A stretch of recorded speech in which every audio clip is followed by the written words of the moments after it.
My dear brothers and sisters, there is something that comes up often when people talk about looking for hidayah.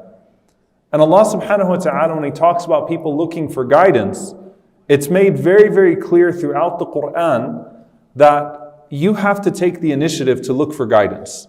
And that guidance will not come to you if you are unwilling and undeserving.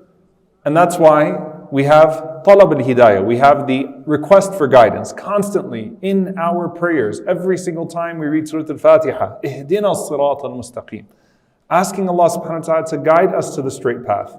And in the process of guiding us to it, make it more identifiable to us, and then allow us to be upon it, and then allow us to be firm upon it, and then allow us to follow sirat alladhina an'amta alayhim, the path of those who have earned Allah subhanahu wa ta'ala's favor. Who are those people? They are the prophets, the righteous ones, the companions. So, oh Allah, allow us to follow in their footsteps, and to grant us sincerity on that path, and to not let us deviate from that path. And so, this seeking of guidance is a noble pursuit that requires a certain type of willingness and dedication on our part. And subhanAllah, you often find that when people say they are lost, I'm lost, I don't know how to find myself, they're often not willing to put the striving in order to achieve that guidance. And I want to begin this actually with a paraphrased story. It's actually a famous story that I don't have time to go into detail with, but it's the story of Abdullah ibn Salam radiallahu ta'ala anhu, who was the chief rabbi of Al-Madinah before the Prophet sallallahu alaihi wasallam came to Al-Madinah, and who embraced Islam instantly upon seeing the Prophet sallallahu alaihi wasallam. The sincerity of his heart led to the sincerity of his intellectual pursuits, led to the sincerity of the longing of the heart for the Messenger sallallahu alaihi wasallam, and so he had no objections when the Prophet sallallahu alaihi wasallam arrived in Medina and immediately dedicated himself to it. Abdullah ibn Salam radiallahu anhu had this dream about himself, where in short he found himself in a garden, and in that garden there was a pole, and at the top of the pole there was this handhold, and he was told to ascend and to grab onto that handhold, and he wasn't able to. And so when he asked the angel about his inability to reach it, the angel helped him to ascend and essentially took him up to that handhold where he grabbed onto it, and he does not let go. He wakes up while holding on to this handhold all the way at the top. And the Prophet ﷺ mentioned to him that as for this garden, that is the garden of Islam and the garden of Al-Jannah, and this handhold is Al-Urwatul Wuthqa that Allah subhanahu wa ta'ala talks about, the steady handhold, that grip that you have that does not break. And subhanAllah, it's very telling that it's all the way at the top. Now I want you to stay with me for a bit, inshaAllah ta'ala. There's Al-Urwatul Wuthqa, the imagery of a man that is, holding on to the top, all the way at the top of the garden, holding on to something that is otherwise inaccessible. So that's one image I want in your head. The other image is a very deep internal image. أَلَا بِذِكْرِ اللَّهِ تَطْمَئِنُّ الْقُلُوبِ.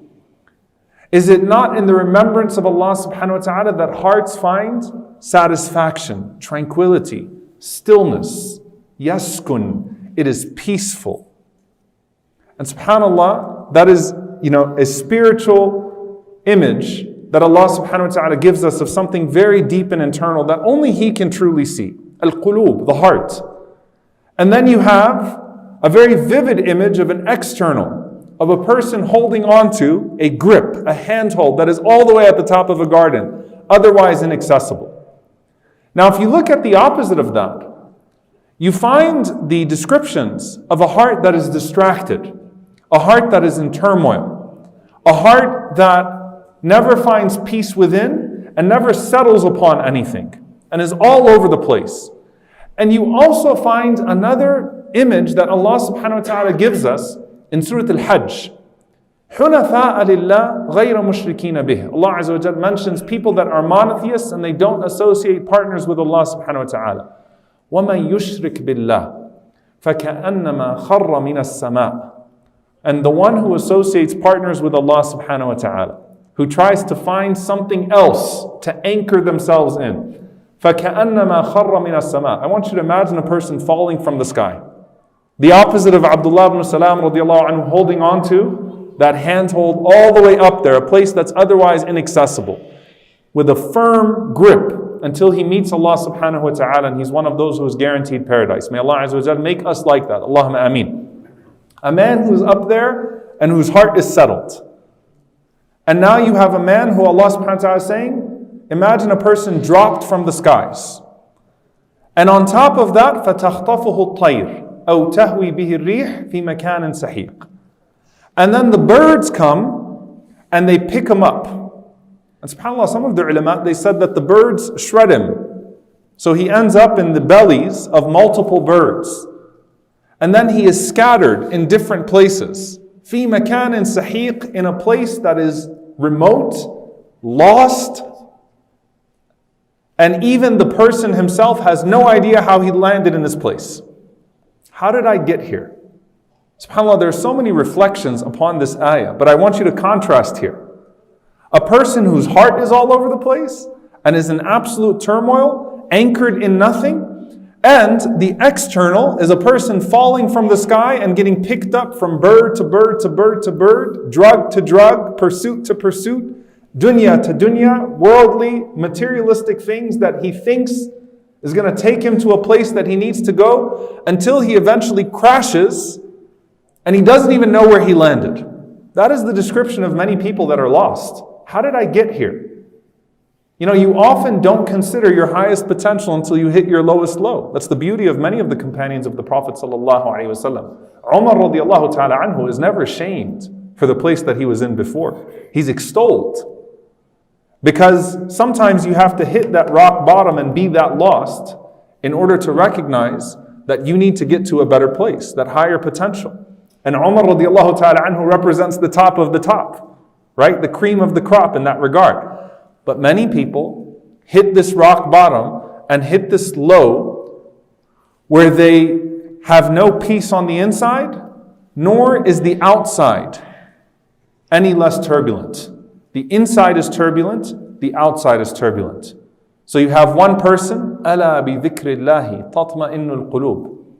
Those who believe and their hearts are settled, بِذِكْرِ اللَّهِ, with the remembrance of Allah subhanahu wa ta'ala. Their hearts are settled and they're at peace. And they're holding on to al-urwatul wuthqa. They're holding on to the steady handhold. And you have the other person falling from the sky, heart is distracted, and lands in a completely remote place and has no idea where they are. There's something very profound about these images and these parables that Allah and His Messenger sallallahu alaihi wasallam give to us.